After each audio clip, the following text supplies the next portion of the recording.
Respected Vice Chancellor of Jawaharlal Nehru University, Professor Jagdish Kumarji,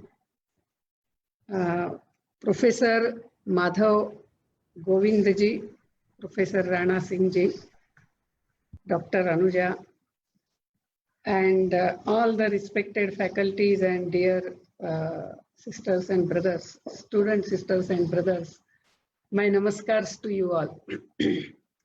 It is a great joy that on the eve of the inauguration of the statue of Swami Vivekananda by our Honorable Prime Minister tomorrow, today I have got opportunity to share with you some of the thoughts of Swami Vivekananda, which has also inspired me. You know, life is a choice. Whatever really we want to be in life, it is because of our choice. Now, when we say choice, the choice is not at some specific modes. That is, whether I should go for this stream of knowledge or that, whether I should go to this institute or that, whether I should marry or not, whether I should marry so and not. Of course, these are very major decisions. But it's not only that. The life is a choice at every moment. So suppose I have accepted certain discipline in my life. So my every moment, every action, there is a choice, whether I shall do it this way or I shall do it that way, whether I shall do it differently. For example, as simple as that, you know, generally it happens for the young students. So in the home, mother calls that, Are, come here. Then the young boy, you know, he listens mother, but he hears mother, but he is not responding because he is doing something, his own work. Because he knows anyway mother will go on calling again and again and again. Then mother will get irritated. At last he will get up and whatever mother wants to do, he would do. So in such a simple thing also there is a choice. Suppose my mother calls me, I immediately get up, I go do the work so that I also don't get disturbed again. I can carry on with my work. And mother is also extremely happy. Such a simple thing that I can spread harmony, happiness around me by exercising my choice for every second, every action. And that's what Swami Vivekananda said, that this exercising of the choice in action only decides what will be my destiny. So the destiny is in my hand. No one else decides what will be my destiny. It is my thoughts, it is my action will decide my destiny. As Swami Vivekananda's one very powerful thought is there, what you think you become. If you think you can, you can. So that much great potentiality is there in us, but we have to exercise the choice. You know, no decision in life is right or wrong or for great success or not. The point is, whatever I decide to be in life, whether I am living my every moment consistent with that, that decides whether my decision in life will be right or wrong. Not the decision in itself, but my consistency of living with that decision every moment, exercising my choice. So this is one thing. Every moment, whether I am exercising the choice to bring out the best in me, to spread the harmony around, to spread the happiness around. Second thing, Swami Vivekananda says, the destiny is in our hand. For that second thing, what we need to train in our life, and that is the willpower. I decide to do something and I do it. So to that extent, I develop, you know, the current of my willpower and its expression. Whole education is that. That's what Swami Vivekananda says. That you want to do something in life and you train yourself for that and you express yourself accordingly. Otherwise, you ask anyone in this world, no one will say, no, I don't want to be successful. I don't want to be happy. I don't want to be liked by others. No one is there in this world. And yet, only some succeed in leaving really a mark on the society and taking society on the right side, on the forward. Why it is like that? Because it is our willpower. So the second thing that we have to develop in life, it is the training of our willpower. Now, how do we do it? Swami Vivekananda's one book is there, which the youth should read, Powers of Mind. And in that, Swami Vivekananda details it, that how everything is in our hand. The immense power we can manifest in life. So I am not going to tell about that, how do we train our willpower. Now coming to the one point, the beginning of that, I will stay still, the real beginning will come little later of development of all this. One beginning is Swami Vivekananda's one quotation when I was, reading, incidentally, I was reading the life of Sister Nivedita, and in that it came and it touched me like anything. He says, above all and in all, be sincere. So whatever I am doing, I am sincere in that. I am not doing it because, I may get better marks. I am not doing it because someone will praise me. I am not doing it because I want to pose myself what I am not. No, that is not going to really take me ahead. The real thing is that I do it because in my heart of heart, I really want to do it. I stand for it. Swami Vivekananda says, you learn all the books in the library, you read most of the books in the library, and yet there are no values in your life. There is no identity of yours. Then what is the use? Just some 4 or 5 values. If each one of us can really tell that, yes, I stand for these 4 or 5 things. In my life, there is no compromise with these 4 or 5 things. I am very sincere to the core. So this sincerity in life, this is what really brings out the best in me. Whatever I do it because I really want to do it. Coming one more point with that is, once I sincerely want to do it, then comes, the question of transformation. Just because I want to do something, the transformation does not come. And Swami Vivekananda makes a very remarkable point. He says the transformation does not come by demanding the changes in others. The transformation comes by bringing the change in oneself. So whatever I want to do, I accordingly train myself, either body, mind, intellect. And it is that training of oneself. Whether I'm not saying only because of for achieving something in life, even in our life, in family life, in the relationship with our colleagues, with our friends, this is what is important. Bring change in yourself. For example, once when we were discussing, when it is very hot, we put on fan, or if we have AC, we put on AC. We put very light cotton clothes. We bring change in ourselves. If a very big bull is coming, from the front on the road, I won't say that, no, I am Nivedita, Vice President of Vivekananda Kendra, and therefore that bull should move aside and I will walk on the middle of the road. I cannot say that. I may be anything, I have to move aside. It means I bring change in myself.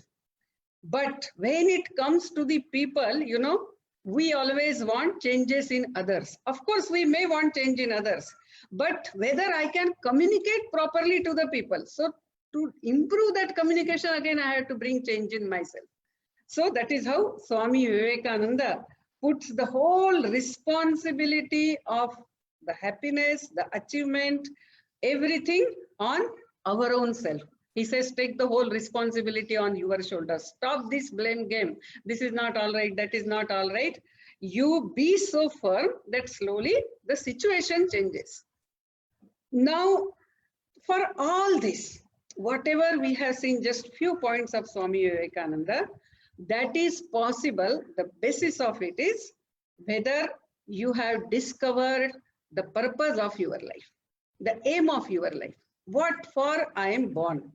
Am I born? Is my life only for as the life of, so to say, moment to moment life? Or is my life only a life of maintenance? That is, I maintain myself. So for that, I educate myself very well. I go for a good job, then I marry, then I have children, I educate them, and then one day I die. Is my life only for that? Or so professional aim and aim of life, these two things are different. Many times when we talk to the people, they only talk about their professional aim. It's not the professional aim. What is it that my life is going to mean to my family, my society, my nation, this whole nature, and my inner being? It is that what defines the aim of life. Another very important point which Swami Vivekananda makes it, that the aim of life of an individual cannot be different from the aim of or the purpose of the nation in which one is born.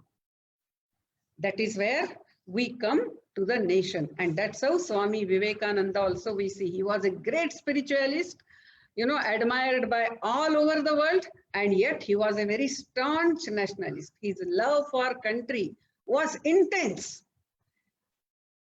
So Swami Vivekananda, as a Vedantist, a Vedantist does not deny anything. So everything has a purpose. So each nation, as Swami Vivekananda said, each nation has a message to deliver, a mission to accomplish, a destiny to fulfill. So what is the mission of our life, our India, our country? It is to guide the world in certain very basic spiritual principles of life. So three only we shall see today, because they are very essential for us in order to see the task that Swami Vivekananda has left for us. The first thing, this whole existence is not unconnected and unrelated. It is all interconnected, interrelated, and interdependent. So everything is connected with each other. And that is the law of existence. This is the truth of existence. If we cannot go against it, as Swami Vivekananda says, the truth does not pay homage to society.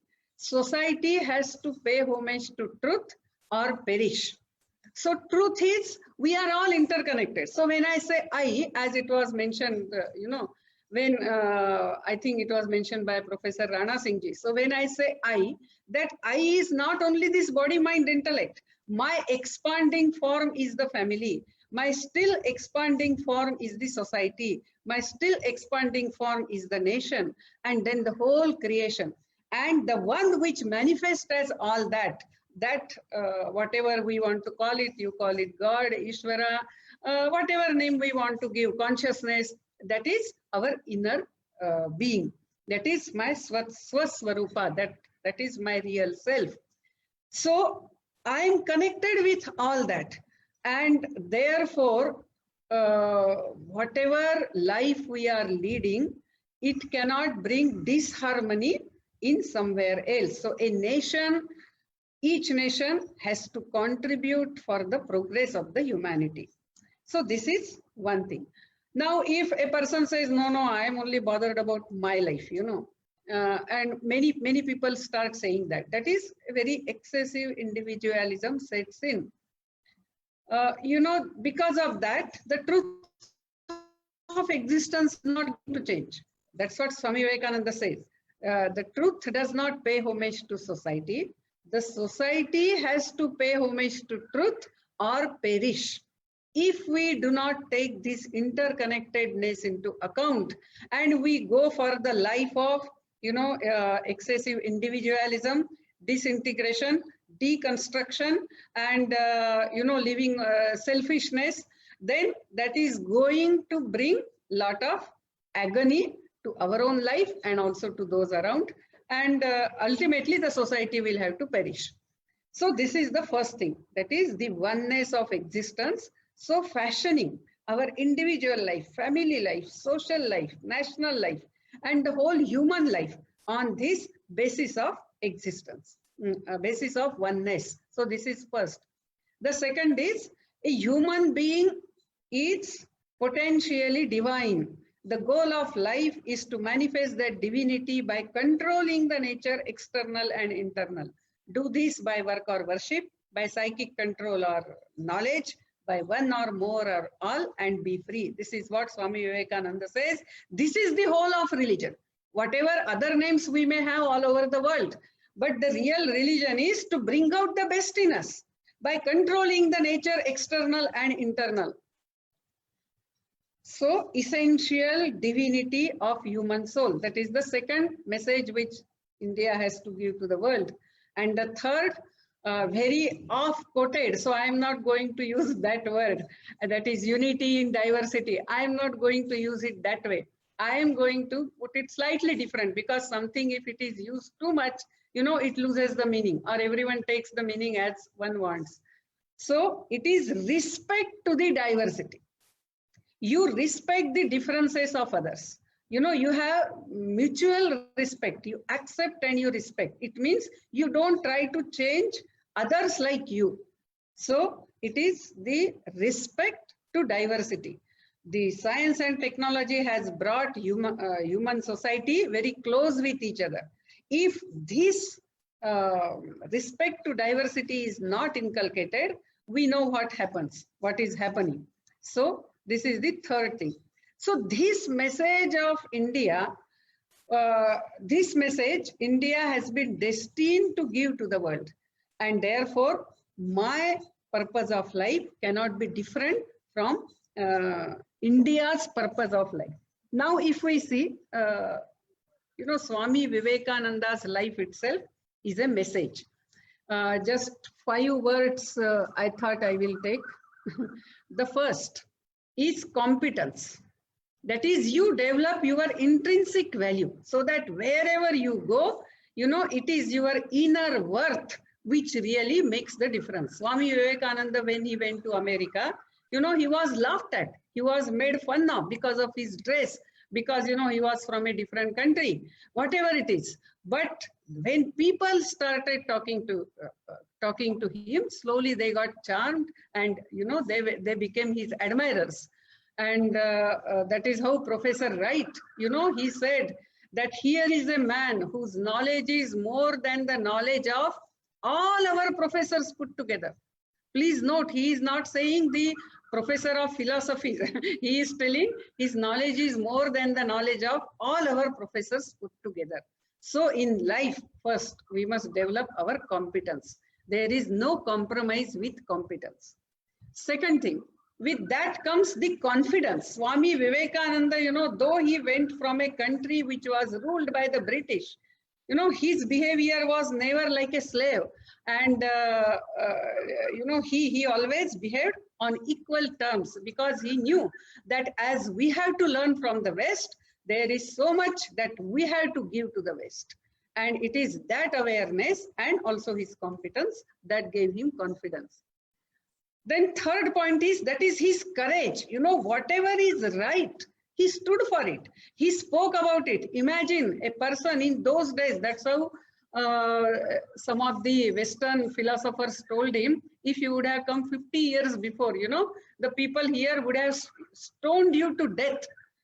That much frank Swami Vivekananda was when he was speaking. And once one of his disciples even went and told him that, Swamiji, you should be little good in your approach. You know, when you speak, you take little bit sensitivity of others in mind. You know, these thoughts are too new for them. Then Swamiji said, I have not come here to please them. I have come here because, you know, I have their concern in my heart. It is to make them grow I have come here, not to please them. So that is the courage of conviction. You know, that I have something to give and I will give it. Then the fourth thing, very important, that actually all youth should study, and that is his skill of communication. The way he communicated, whatever was the audience, the way he communicated, that was something means remarkable. Whether in America, whether in India, whatever was the wrong in the society, he was very forthright in attacking it. But even the Americans also revered him, and in India also, does not remember whatever he tried to very harshly point out. And Swami Vivekananda is still a source of inspiration for all of us. Even in America, in 1984, when Eleanor Stark, she brought out a book. The name of the book is Gift Unopened. She says what problems we are facing in America, in our family life, social life. We had the solution in the message of Swami Vivekananda, but we have not opened the gift properly. So even today, the message of Swami Vivekananda is relevant. That's how the America feels. And he communicated with everyone, whether it is the philosophers, he communicated to them. So philosophers like, as I told, Professor Wright, or it was William James, the professor of philosophy in Harvard University, or he could communicate even with artists like the French opera singer Emma Calvé, or he could communicate, with the industrialist like Jamshedji Tata, and that's how Jamshedji Tata was inspired and he started Institute of Science. Or he could communicate the historians like A.L. Basham, Will Durant, they all are inspired by Swami Vivekananda. He could also inspire, the scholars like this Huan Jin Chuan from China.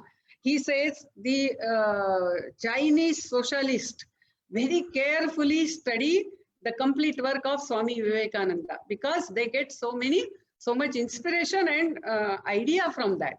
Or whether it was the political leaders like political and national leaders like Mahatma Gandhi, Jawaharlal Nehru, or Sukarno, the first president of Indonesia, or even the recent one, Barack Obama. So we can go on quoting from different fields. Or whether scientists like Nikola Tesla or Jagdish Chandra Bose. So his message could communicate to everyone. He could reach out everyone. So this is another thing. And the fifth thing, very important, that is the basis of all that. And it is, the concern for those to whom he is communicating. It was not to destroy others. It was not to criticize others, but it was the real love for others. And that's how we know when Swami Vivekananda stood up and he spoke, when he stood up on 11th September. Incidentally, today is also 11th and it's the 11th month.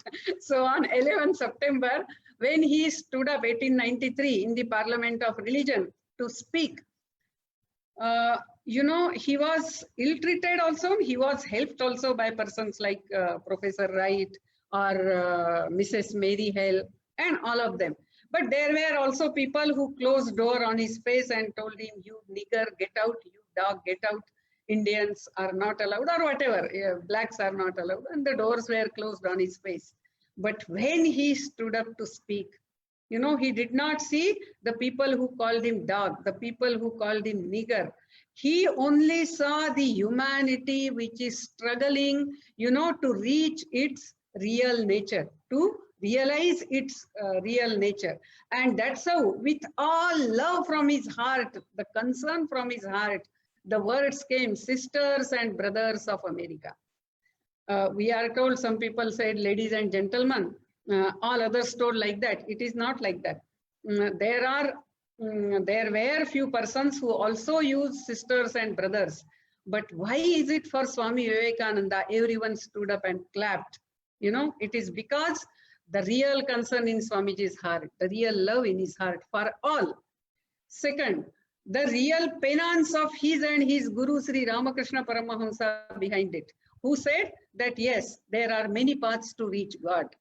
Then the thousands and thousands of years of national life, or I will say the penance by the ordinary people of India who chanted Sarve Bhavantu Sukhinaha, or just now as we chanted, who chanted Ma Kashchit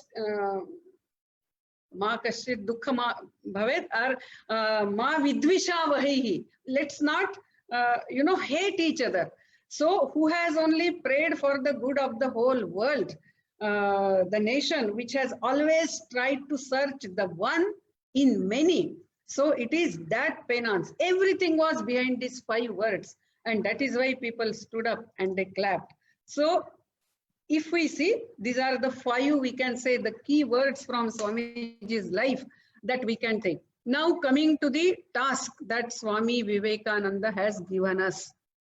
Because, it's not only the message Swamiji spoke at that time. Swamiji is still relevant, very, very relevant.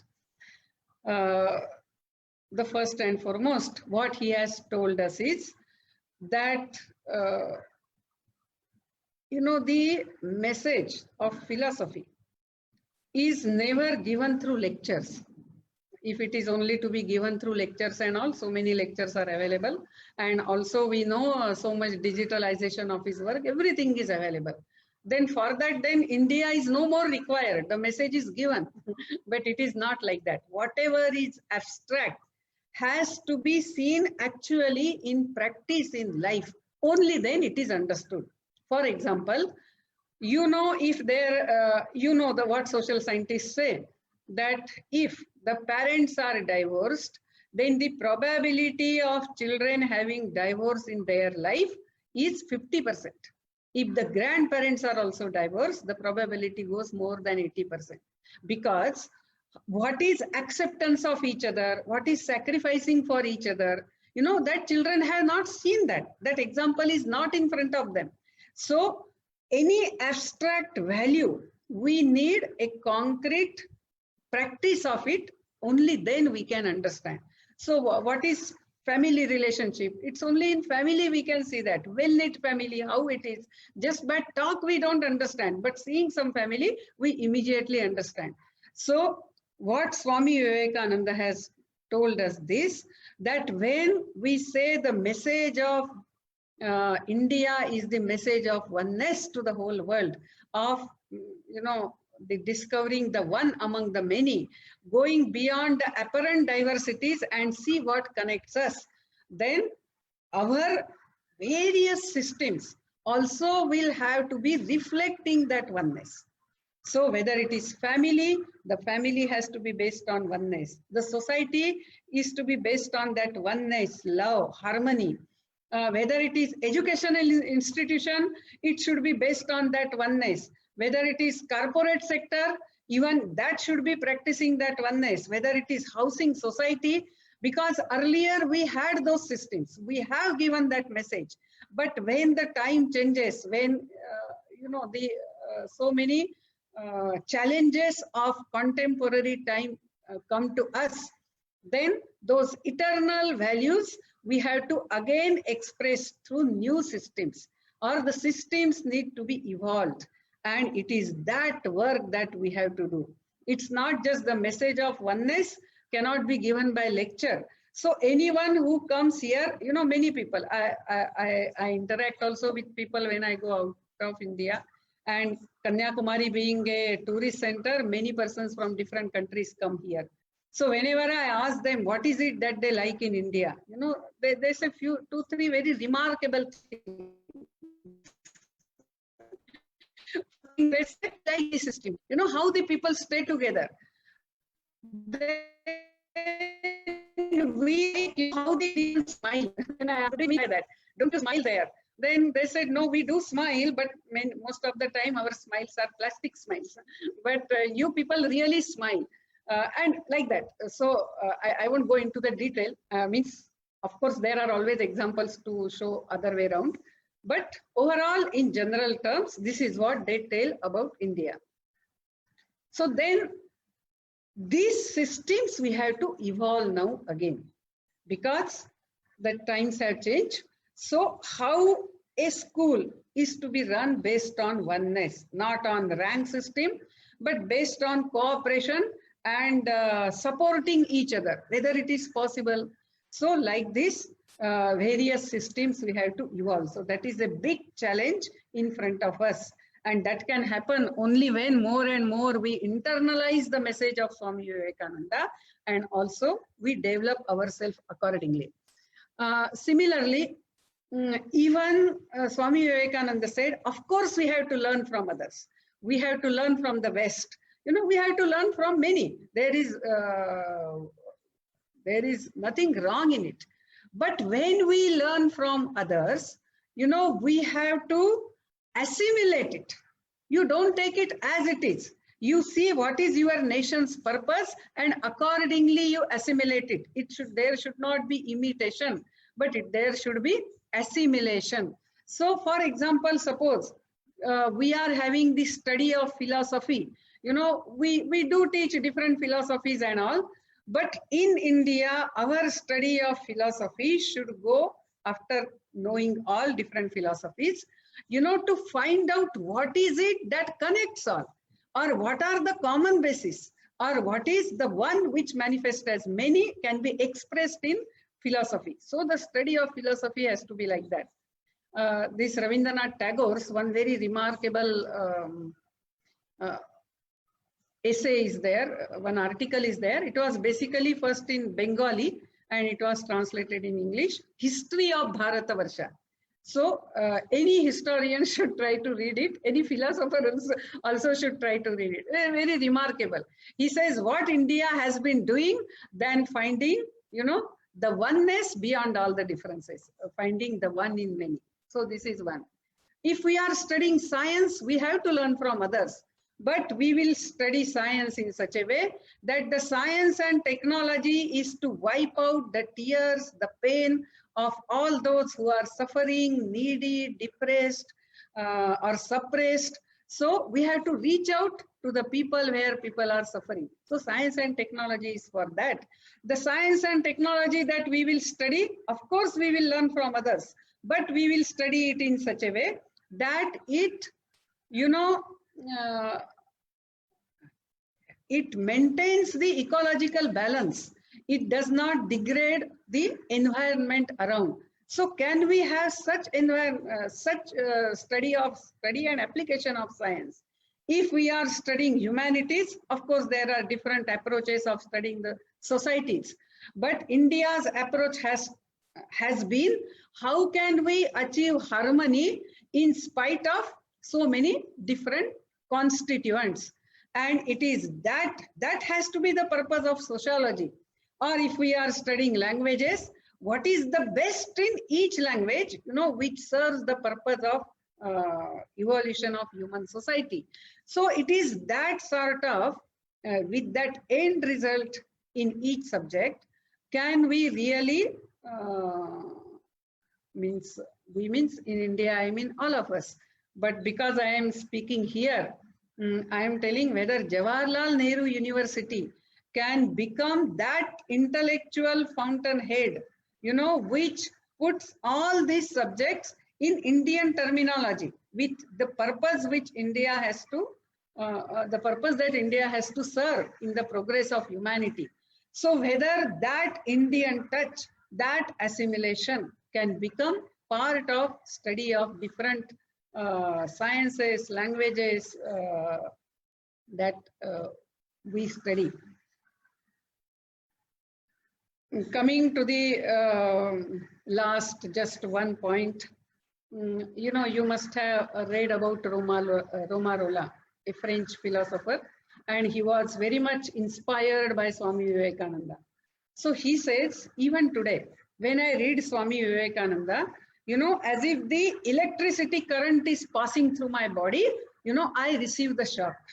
So I can imagine that in those days when people directly listened from the mouth of Swami Vivekananda, you know, what a thrill it must have been, or what a shock it must have been.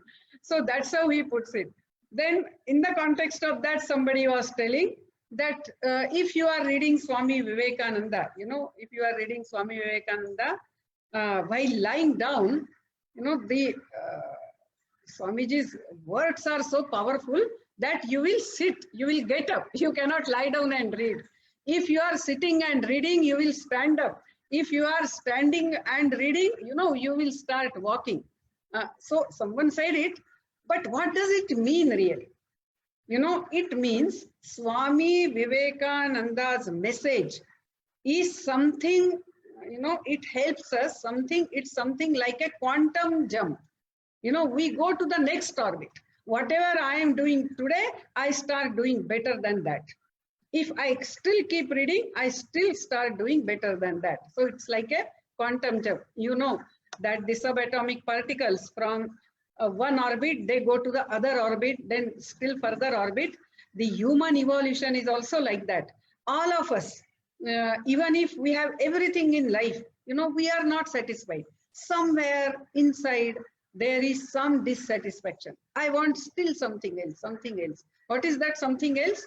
Till we realize our divine nature, this breakthrough we will always want. We always feel constricted in whatever orbit we are. It may be very big orbit. Even then we feel constricted.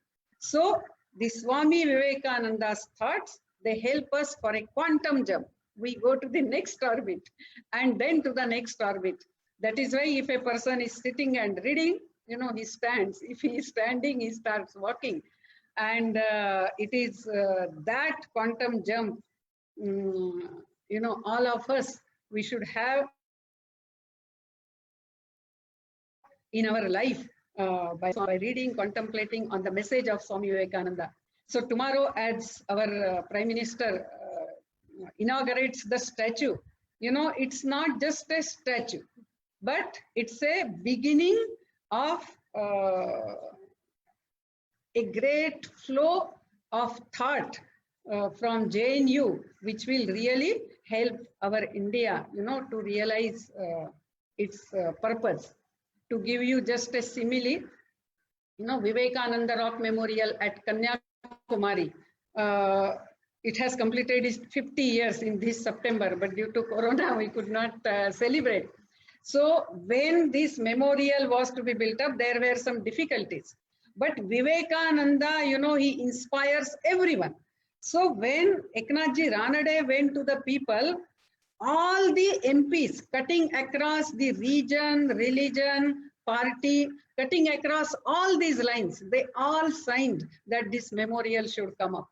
Then when the memorial was to be built up, again, all these state governments, again cutting across the party lines. So whether it was Congress party or whether it was Hokeshi Sema party in Nagaland or Sheikh Abdullah's party in Jammu and Kashmir, all the state governments gave 1 lakh rupees for this rock memorial.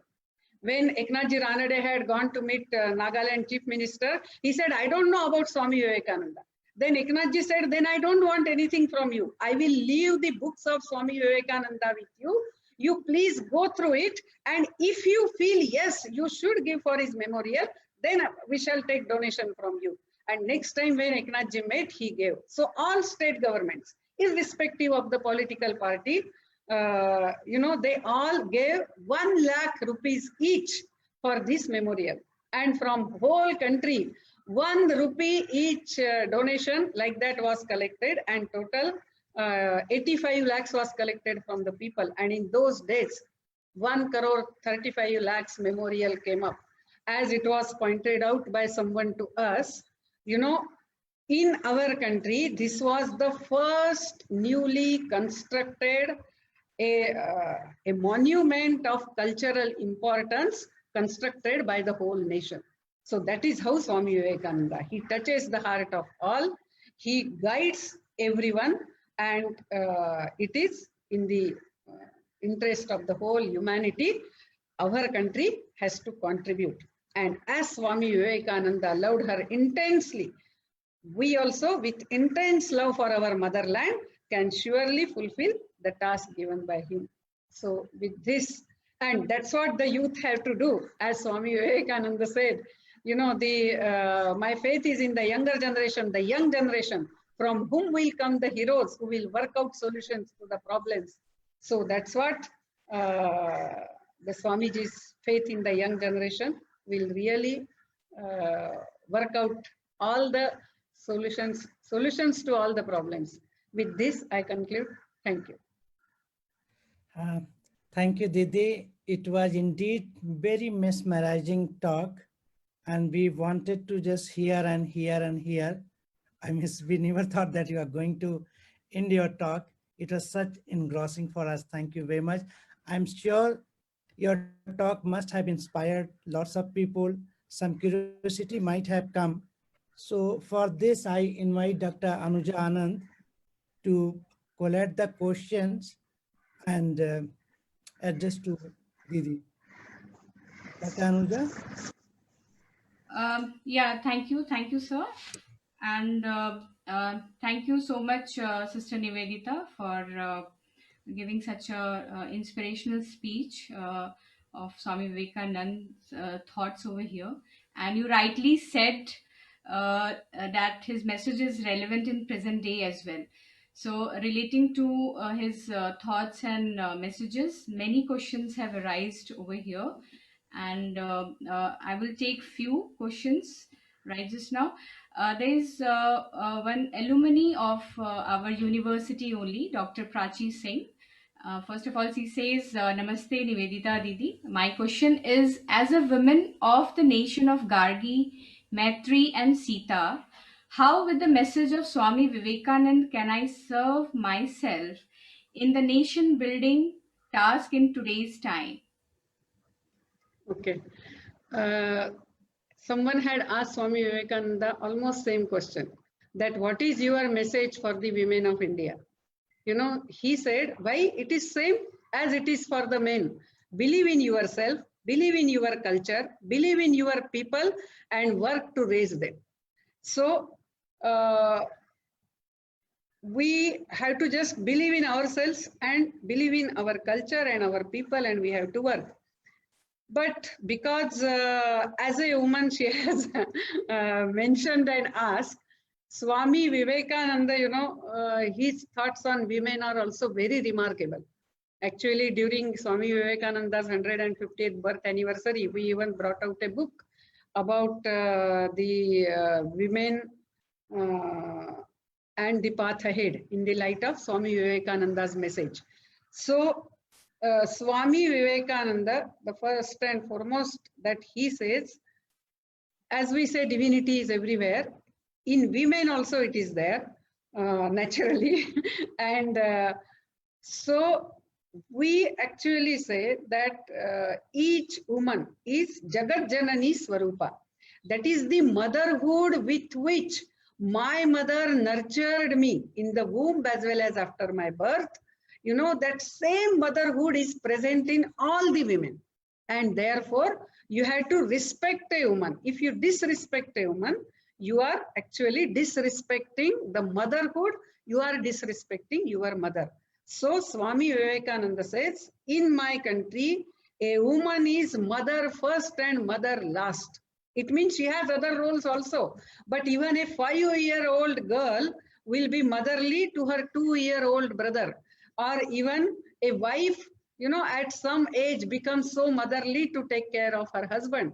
So she is mother first and mother last. Secondly, he says, a society cannot fly, a bird cannot fly with one wing. It needs 2 wings. Therefore, in society also, men and women should be equally educated and they must have the freedom. Now, when we talk of freedom, immediately in our mind, the freedom comes, the freedom of sense enjoyment. But Swamiji's definition of freedom is different, that each one of us is born to do certain contribution to our larger collectives. Larger collectives is the family, society, nation, the institute where I am, and organization of which I am part. You know, we have to do, we have to contribute for our society, nation. So each one should have freedom to choose the path by which one can contribute. So that freedom in our country at Swamiji's time, to some extent the men had, but the women did not have. So that's what Swami Vivekananda said. A woman also equally should have the freedom to choose the path to contribute in the interest of the society and nation. So for example, some can say, I will be a housewife and I will take care of my children very well. Nothing wrong in it. We should not stereotype that every woman should be working or every woman should be housewife. We should not stereotype. Or someone says that, no, you know, I want to go for career. That's also fine. Or someone like me who says, no, I neither want career nor I want married life. I want to work for the society as Jivan Brati. And so I joined Vivekananda Kendra. So I must have that freedom. So what is your mental makeup? You think about it, choose the path, but the path has to be for contributing to the society and nation. Okay. Thank you so much, ma'am. There is another question asked by an assistant professor from JP Institute, Noida, Dr. Aditya Sinha, who talks about, he says that how can we be a true Karmi Yogi as per Swami Vivekananda's ideal? Oh, I will just make points because it's a topic in itself. First is none of us can be without action. Okay. Even if I say I want to be Bhakta Yogi, philosopher, whatever we are doing, that will be only action till we realize it. So we have to do action. Now, second thing, our action should be Loka Sangrahartham, as we have already seen, in the interest of the society and nation, or the larger samashti. That is the second point. Then the third is when we perform action, you know, the fruit of action, or I will say better, the result of action, or what I want the result of my this action. Planning for that is the part of action. This is a very important point. Planning for the fruit of action is the part of action. And we have the choice, as I started my lecture with, we have choice only in action. We have no choice ultimately at the end of the action in the fruit, because there are so many factors working on it. So I must exercise my fruit, my choice in action fully in the interest of the society, nation, samashti, even in my own interest, but it should not be at cross with the or at the cost of the interest of the society. So exercise the choice in action.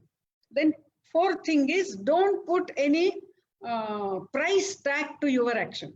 Price tag in the sense, I will help so and so. So and so should help me afterwards. Or, you know, nowadays people talk, in her marriage, I gave her a present of 1,000 rupees and she gave me only 500 rupees. So it means we were not giving present, we were only doing business. So don't put a price tag to your action, because your each action connects you with your inner self, and you can grow, your inner development takes place if you don't put a price tag. If you put a price tag, you can get only that much, but not inner development. Just to give example in short, suppose you go to a shop, you want to purchase a sari, and you like one sari very much, you think it must be at least 1,000 rupees. The shopkeeper says it is 800 rupees. Now shopkeeper has put the price tag 800. Now will you say, Arey, why you are purchasing, why you are asking 800? It should be at least 1,000, so I will give you 900. Will any customer give 900? No one will give 900. Once the shopkeeper says it is 800, he will get only 800 or even less than that if somebody is good at bargaining. So he will get only less than that. So similarly, don't put any price tag that so and so should praise me, so and so should help me.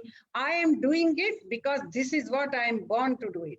This is what will really develop me from within. My inner development or manifestation of divinity takes place. So do it with all love, with all compassion, but don't expect anything.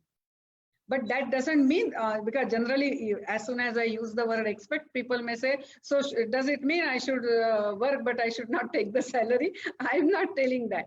Salary is part of your work. It will come to you. But do not get, disturbed by ultimately whatever comes to you. So in short, it is that. Karma yogi, we have said.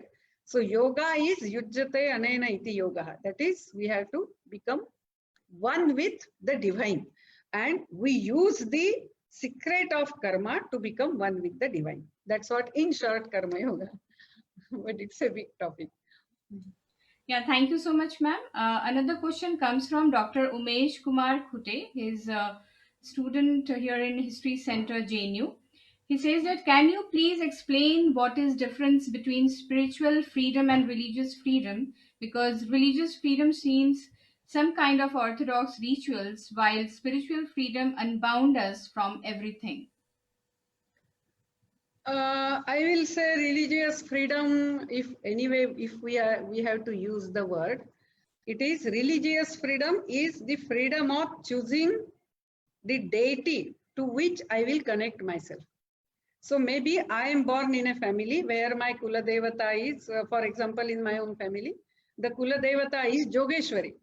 But I don't feel like praying to Jogeshwari. It can happen. And I may want to pray to Sri Krishna, or I may want to pray to Shiva. So I must have that religious freedom to choose the upasana to connect with the divine form.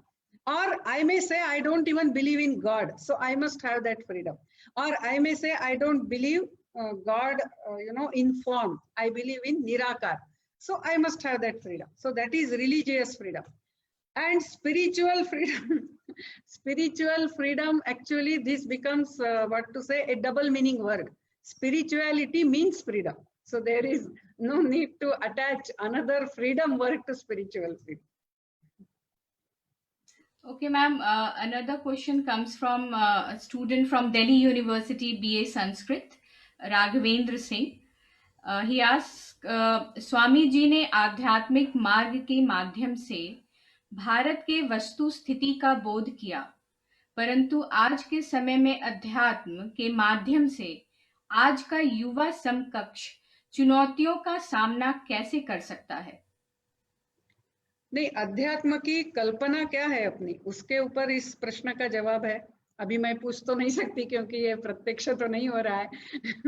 तो अध्यात्म की जो परिभाषा है वो हमने already आज के लेक्चर में कवर किया है। जैसे भगवान श्री कृष्ण भगवद गीता में कहते हैं, स्वभावोध्यात्म उच्यते, स्व का भाव अध्यात्म है। इसीलिए मेरा स्व क्या है, मेरा स्व यदि मैं सिर्फ खुद को शरीर मन बुद्धि समझ रही हूं तो मेरा भाव इतना ही है, तो मेरा अध्यात्म ज्यादा विकसित नहीं हुआ है। मेरे स्व में यदि मेरा परिवार आता है तो मेरा अध्यात्म थोड़ा और विकसित है, आध्यात्मिक दृष्टि से मैं थोड़ी और विकसित हूँ। मेरे स्व में यदि ये पूरा समाज, राष्ट्र, ये पूरी सृष्टि, मानव जाति आती है तो यानी जैसे हम कहते हैं ना, यत्र विश्वम भवति एक नीडम, तो मेरा आध्यात्मिक उन्नति उतनी है। तो आध्यात्म में यानी आप जितने आध्यात्मिक होंगे आज के जटिल काल में, उतने आप आज के काल में ज्यादा अच्छी तरह से जीवन की समस्याओं को सुलझा सकेंगे। अध्यात्म ये रिलीजियस एक्टिविटी नहीं है। यानी जैसे कोई व्यक्ति बहुत फास्ट वगैरह कर सकता है, तीर्थ यात्रा में जाता होगा, पूजा 4-4 घंटा करता है, जप करता है, ये अच्छा है, वो आध्यात्मिक हो भी सकता है, नहीं भी हो सकता है। यानी religious activity is not spirituality. spirituality is, that feeling of oneness, swabhava, adhyatma uchyate.